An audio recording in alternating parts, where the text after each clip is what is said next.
Ok la famille, bienvenue, bienvenue, bienvenue. Les premiers arrivants, je vous laisse arriver.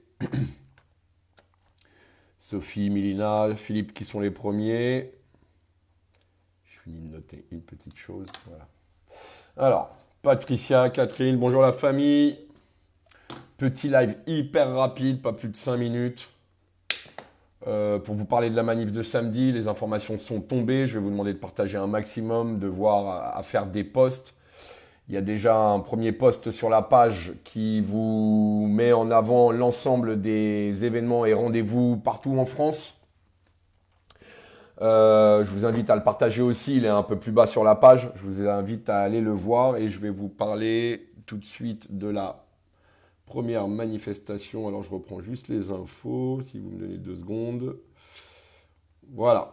Donc, en ce qui concerne la manif unitaire et citoyenne, apolitique, apartisane, qui va démarrer donc de la porte dorée, rassemblement à partir de 11h30. Donc, je vous laisse noter. Alors, attendez, je reprends la photo comme il faut. Pour être précis et pas dire de conneries, ça évitera les fausses informations et les gens qui se trompent. Alors, heure de rassemblement, 11h30, 11h30. Avenue Doménil, métro Porte Dorée. Donc, 11h30, métro Porte Dorée pour le début du rassemblement. À 13h, départ du cortège. Oui, je vois ce qu'a fait le gouvernement, on va en parler tout de suite après. L'important, c'est déjà de donner la première manifestation, justement, face à ce qui se passe et face à ce qui continue leur connerie, on va y revenir après. Il est important de partager un maximum d'informations, aussi bien sur l'ensemble des manifs partout en France et celles sur Paris. Donc, je vous invite, dans un premier temps, à partager toutes les informations, même dans le live, même dans les commentaires, de mettre tous les rassemblements de partout en France, de A à Z, de toutes les villes, pour que tout le monde puisse avoir les informations. Ça, c'est important. Donc, on va finir sur Paris. 11h30, métro Porte Dorée, au niveau du 277 avenue Doménil. Départ, 13h, pour une arrivée place de Clichy. Voilà. Alors voilà, on va pas tergiverser, on va pas chercher midi à 14h, et patati et patata. L'important, c'est d'avoir du monde. L'important, c'est pouvoir se retrouver, créer du lien social, essayer de convaincre autour de nous. Plus de monde il y aura partout en France, plus on sera capable de convaincre et faire comprendre à tous les autres qui ne nous ont pas rejoints aujourd'hui qu'il y a un réel problème. Ils viennent de nous tartiner encore une couche. Aujourd'hui encore avec un conseil de sécurité, ils n'ont toujours pas compris. Même quand une dame, et courage à elle, et forcément force et honneur d'avoir alpagué le Premier ministre, on y reviendra après, il est important, s'il vous plaît, pour tous ceux qui sont derrière les réseaux sociaux, de faire rempart au gouvernement, de faire rempart aux médias mainstream qui font que les lèche-bottes à l'échelle d'Anne Sorel-Dubois sur BFM, où la nénette, elle doit être mais complètement amoureuse de Macron pour pouvoir la défendre corps et âme. Je pense qu'elle vendrait son âme au diable pour Macron, cette dame-là, très gentille qu'elle est, mais à ramassis de conneries qu'elle peut raconter, toujours en train de le défendre. On y reviendra après. Voilà, je finis là-dessus. En tout cas, en ce qui concerne la manifestation, au vu du nombre de messages que j'ai pu recevoir et de gens qui sont dans l'attente, d'accord? Donc sur la manif citoyenne et unitaire à la fois, heure de rassemblement 11h30, 277 avenue Doménil, métro Porte Dorée. Je vous laisse vous renseigner sur le numéro du métro, j'ai pas eu le temps de regarder. Départ du cortège à 13h qui se rendra à Clichy. Bien entendu, plus de monde il y aura, mieux ce sera. Et plus notre colère, on pourra crier. Voilà. En ce qui concerne le gouvernement et les saloperies qui nous ont pu nous sortir encore aujourd'hui, donc si vous avez compris, à partir du 15 octobre, terminer les tests PCR gratuits, il va falloir payer 70 balles pour pouvoir avoir un pass, pour pouvoir nous rendre peut-être aux impôts, nous rendre chez un docteur, nous rendre sur n'importe quel autre rendez-vous, tout ce qui nous touche à notre vie tous les jours, et ben ça continue. Ça continue. Et ils nous racontent des mythos. Et ils continuent de nous raconter des mythos et à nous enfoncer dans ce système, dans cette privation de liberté, de continuer à... On m'a expliqué le jour, c'est le principe du cliquet. Et ben on clique, on tourne encore une fois, on clique, on tourne une fois, on clique encore une fois, encore une fois, encore une fois. Et ça sert. C'est que le début d'une énorme rigolade qu'on va se prendre. Faites comprendre aux gens, vaccinés ou pas vaccinés, le vaccin aujourd'hui n'est qu'un leurre pour entraîner dans une société de surveillance de l'ensemble des citoyens par les citoyens. Qu'on vienne me vendre un vaccin de son efficacité pour éviter d'éternuer et que des gens puissent mourir, je peux l'entendre. Se servir d'un vaccin pour faire rentrer un cheval de Troie et permettre aujourd'hui une société qui va mettre en place de l'esclavagisme, mettre en place du capitalisme à outrance avec une surveillance de l'ensemble des citoyens, voir s'ils travaillent bien et s'ils rentrent se confiner chez eux et surtout s'ils consomment, c'est exactement sur ce on est en train de rentrer. On a un président qui emmène son peuple se faire vacciner, lui-même trouve tous les stratagèmes et arguments sur de la sérologie positive, négative, j'en sais rien, je suis pas docteur, pour lui-même ne pas se vacciner. On a aujourd'hui des représentants politiques qui ne sont pas assujettis au pass sanitaire pour rentrer dans l'Assemblée qui nous demandent de nous vacciner. Des gens qui ne sont pas privés de liberté parce qu'ils pourront faire ce qu'ils veulent, nous privent de notre liberté et là, on est là en train de se laisser faire. Sincèrement, les gens, les amis, pas ceux que j'ai en face de l'écran, parce que je pense qu'il y a beaucoup de convaincus, qu'est-ce qu'il faut que je fasse? Que je vous convainc, vous qui êtes derrière votre écran, d'aller convaincre les autres, de ne pas avoir peur du débat, de ne pas avoir peur de la confrontation, de faire preuve d'abnégation et d'aller convaincre les autres. Faisons l'effort. Faisons l'effort en partageant un maximum les différentes publications, partageons un maximum les différents événements. Et je le dis et je le répète, aujourd'hui, ceux qui ne veulent pas aller marcher et qui passent leur temps à dire « la marche, ça sert à rien », surtout quand on est en manif, la marche, ça sert à rien, c'est clair que derrière son écran, qu'est-ce que tu proposes? Qu'est-ce que tu proposes? Vous avez des familles et des enfants dans le cortège, partout en France. Les va-t-en-guerre, c'est compliqué. Qu'est-ce que vous comprenez pas? Vous avez envie de voir un gamin se prendre du gaz? Laissons les flics faire, laissons les flics savoir faire aujourd'hui dans la mise en place du maintien du désordre pour éviter de donner du crédit au gouvernement et de nous salir encore plus, d'avoir encore plus d'insultes de la part d'Anne Sorey-Dubois, de la part de Laurence Sayet et tant d'autres consultants qui ne font que nous insulter. C'est compliqué, l'adversité à laquelle on fait face est très compliquée. On a été pris pour des narvalos depuis 2 ans et demi, nous, gilets jaunes, citoyens. D'accord? Ferme ta gueule, complotiste. Eh ben, hop, Dylan, il va dégager. Ça va être vite vu. Hop là. Il n'y a pas de complotistes ici. Il n'y a que des gens qui veulent leur liberté. Les complotistes, qu'ils aillent comploter. Et dans l'absolu, moi, j'ai rien contre les complotistes. Sauf que, à part gueuler leur vérité comme les autres gueulent la leur, on n'arrive pas à s'entendre. C'est le seul problème que j'ai avec les complotistes. Avant de gueuler votre vérité, essayez de la proposer. Peut-être vous serez peut-être mieux entendu. Ça n'engage que moi. Mais ceux qui viennent dire n'importe quoi, on va les dégager, ça commence à me gonfler. Bref, revenons au vif du sujet.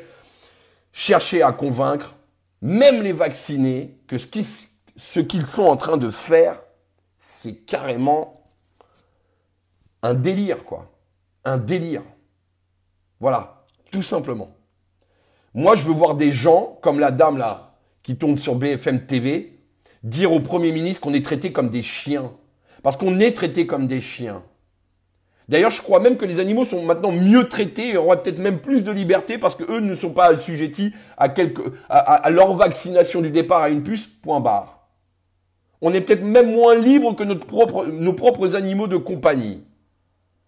Voilà. Ouais, alors ça, c'est la méthodologie, là je vois, méthodologie de communication macronienne.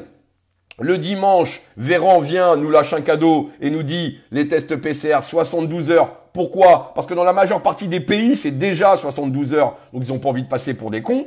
D'accord? Et là, une semaine après, on nous dit que fin de la gratuité des tests PCR. Eh, vas-y que je te fais monter en l'air et que je te fais descendre en bas et que je te fais monter en l'air et que je te fais descendre en bas et que je crée la division, je crée le manque de cohésion dans cette situation aujourd'hui en France et la seule chose qu'ils ont envie, c'est que les gens se mettent sur la gueule. Mais ils ont juste pas compris qu'au final, à vouloir diviser, ils ne font qu'additionner. Putain, il y a sa tronche, l'autre à la télé. Je ne sais pas ce qu'il a raconté comme connerie encore aujourd'hui. La seule chose que je sais, c'est qu'on est en train de se la faire mettre à l'envers. En novembre, le pass sanitaire, il va durer et encore durer. Il va durer jusqu'aux élections présidentielles. Les seules prises de position que prend aujourd'hui Macron, c'est simplement dans le but de se faire réélire. Et je suis prêt à mettre ma main à couper il y a des gens qui vont encore voter pour ce mec qui aujourd'hui met en ruine la France. Et même pire, à défaut de mettre en ruine la France, met en ruine les Français qui, eux, construisent la France. Parce que lui, à part la détruire, il fait rien d'autre. Mais il met en péril l'ensemble des Français qui, eux, construisent la France. Regardez l'état des terrasses de restaurants. Regardez ce restaurateur hier qui est passé qui criait « Vous m'entendez? Vous m'entendez ?» Mais mon pauvre monsieur, n'est sourd que celui qui veut l'être. N'est pas plus sourd que celui qui veut l'être. Et eux ne sont même pas sourds. Ils vous dédaignent. Vous n'êtes rien. C'est même pas ils sont sourds, ils ne veulent pas vous entendre. Vous n'êtes rien. C'est comme ça qu'ils nous considèrent, ces gens-là. Et vas-y que je te fais des réunions depuis le château de Brégançon aux grands frais de la princesse, pendant que la moitié du peuple peut pas partir en vacances, pendant que la moitié des citoyens de France crèvent la gueule ouverte à pas pouvoir partir en vacances. Ça s'amuse à faire des réunions, serrer la vis des restrictions, et pendant ce temps-là, on l'a tous dans le fion. Je suis désolé pour les rimes, ça sort tout seul. Ça suffit. Bon. J'ai réussi tant bien que mal, parce que, à croire que j'en branle pas une de temps en temps, à avoir un des consultants qui passe sur les médias pour peut-être, et je l'en remercie d'avoir été à l'écoute, avoir un nom de son de cloche que les saloperies qu'on peut entendre sur les différents médias. À un moment donné, quand on entend que nous sommes un mouvement difforme, de traiter des citoyens de difformité, de catégoriser, c'est-à-dire que vous avez les gilets jaunes et les autres qui sont citoyens, puis les familles, puis des citoyens simples, ça suffit. Sincèrement, la famille, il y a plein de voix aujourd'hui qui s'élèvent. Certaines on adhère, d'autres on n'adhère pas. Mais quoi qu'il arrive, il y a plein de voix aujourd'hui qui s'élèvent contre ce qui est en train de se passer en France. Agissons, sortons dans la rue, mettons une casserole à toutes ces chaînes médias mainstream, leur faire comprendre qu'à un moment donné, à force de lécher les bottes du gouvernement, ça va pas le faire. Ça va pas le faire. À défaut de croire qu'on est là pour installer un climat de violence, on est surtout là pour faire comprendre qu'il y a quelque chose qui va pas et qu'on est peut-être là en train de prévenir pour éviter justement des climats de violence. Alors soyez à l'écoute, messieurs du gouvernement, messieurs des politiques. Soyez à l'écoute aujourd'hui des citoyens en colère. Vous n'avez pas été à l'écoute depuis 2 ans et demi. Vous n'avez pas été à l'écoute sur les dernières élections. Vous n'avez pas été à l'écoute sur la dernière élection avec le taux d'abstention. Soyez à l'écoute. Ne faites pas semblant de jouer les sourds. Parce que ça va très mal aller. Ça va très mal aller. Les gens n'en peuvent plus aujourd'hui. Les gens sont à bout. Les gens vont perdre leur travail. Je ne sais pas si vous vous rendez compte.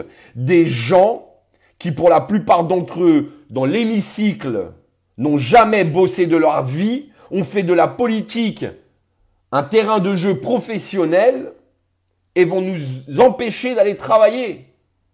Paradoxalement, vous avez un président avec un manque de respect total, va vous demander de traverser la rue pour aller travailler. Est-ce que c'est la France de demain que vous voulez? C'est trop tard. C'est déjà la France d'aujourd'hui. Alors faites comme bon vous semble. En tout cas, samedi, bienvenue partout en France. Bienvenue sur, vous allez voir chez Flyrider, parce que c'est là, j'ai partagé son post sur le lien des différents rassemblements. Je sais qu'il fait du gros boulot là-dessus. Vous avez le média de Mike qui communique aussi sur les différentes manifestations. Vous avez Opération Spéciale qui communique sur les différentes manifestations. Vous avez le syndicat Gilets jaunes qui communique sur les principales manifestations. Vous avez énormément de groupes divers et variants en province, comme le groupe à Tarbes, comme le groupe à Chambéry, comme le groupe à Lille, comme tous les amis organisateurs de manifestations émanant aussi du mouvement des Gilets jaunes, parce que beaucoup sont encore dans le combat et ont l'habitude du combat, et on reste direct et concret sur nos revendications qui prônent les principes de liberté depuis 2 ans et demi. On est là en polémique sur une pancarte avec une femme qui raconte n'importe quoi. Moi, j'aurais aimé qu'on puisse voir la pancarte d'un monsieur à Rouen. Tiens, je vais voir si on l'a envoyé, si je la revois. Qui dit tout simplement... Alors, attendez, parce que vous voyez, c'est ce genre de pancarte, moi, qui me font plaisir. Voilà, donc c'est Valérie qui me l'avait envoyé. Alors, elle est où? Elle est où? Parce que j'en reçois beaucoup. Voilà. Voilà, moi quand je vois ça, les gilets jaunes avaient raison. Je ne sais pas si on avait raison, mais en tout cas, tout ce qui est en train de se passer, on l'avait dit. Voilà. J'ai pas, comme beaucoup, la parole de prophète et prévoir ce qui va se passer derrière et comment ça va se passer. Surtout s'il y aura du monde et comment on va faire, surtout pas. D'accord? Mais la seule certitude que j'ai, c'est que je peux vous faire confiance et qu'on peut se faire confiance mutuellement et qu'ensemble, on arrivera à bouger toute cette saloperie et qu'on essaiera de retrouver un tant soit peu une vie normale, à la fois libre, de pouvoir travailler, mériter notre salaire et pouvoir se balader tranquillement, librement avec notre famille en profitant des sous qu'on aura durement gagnés. Voilà. La famille, je vous demande de relayer un maximum l'ensemble des événements. Et je le répète, aujourd'hui, je suis sans pitié, je suis désolé. Je sais qu'il y a beaucoup de gens qui sont en difficulté pour se déplacer. Je l'entends, je le comprends. Ceux qu'on appelle les révolutionnaires de canapé ont leur utilité sur les partages. À vous de jouer. Mais vous avez tous, toutes et tous, à 5 minutes, une place de mairie, un parc, un endroit où se retrouver samedi à 14 heures, quel que soit le village, quel que soit le hameau, le lieu-dit, la ville, la métropole, le quartier, vous avez tous un endroit où pouvoir vous retrouver dans un rayon de 5 minutes. Faites au moins l'effort, sortez dans la rue, faites une vidéo et montrez le mécontentement à tout le monde. Voilà. Dernière chose, et je vous ferai un bisou, ce qui concerne le 28 août, pour l'instant, j'en entends parler, je ne suis pas plus au courant. En ce qui concerne le 4 août, j'en entends parler, je ne suis pas plus au courant. En ce qui concerne le 11 septembre, j'en ai entendu parler, je me mets sur le dossier, nous nous mettons sur le dossier. Premier objectif du 11 septembre, avoir une seule et unique manif. On a un mois pour réussir. Va falloir sortir les biceps et ramer en profondeur pour au moins arriver à cet objectif. Si on arrive à faire quelque chose d'ordonné, d'uniforme et que les gens puissent comprendre que une seule manif, ça fera bouger les lignes énormément. En tout cas, en ce qui concerne les manifs purement citoyennes. La famille, je vous fais un bisou. Je vous laisse partager un maximum. La page prend encore de plus en plus de poids. C'est pas forcément des gilets jaunes qui arrivent sur la page et ça fait plaisir. Ça prouve que les gens sont pas contents et qu'on a beau le répéter qu'on n'est pas entendu. Donc partagez un maximum la page, activez la cloche pour les notifications, signalez les insultes et autres saloperies, on s'en occupera par la suite. Je vous fais un gros bisou à tous. On lâche rien. Et avant de parler de force et honneur, je dirais force et abnégation. Allons s'occuper des autres. Allons parler avec les autres. Allons créer du lien social. Et je le répète, la liberté, c'est bien, mais la liberté sans bouffer, ça sert à rien. Bisous la famille.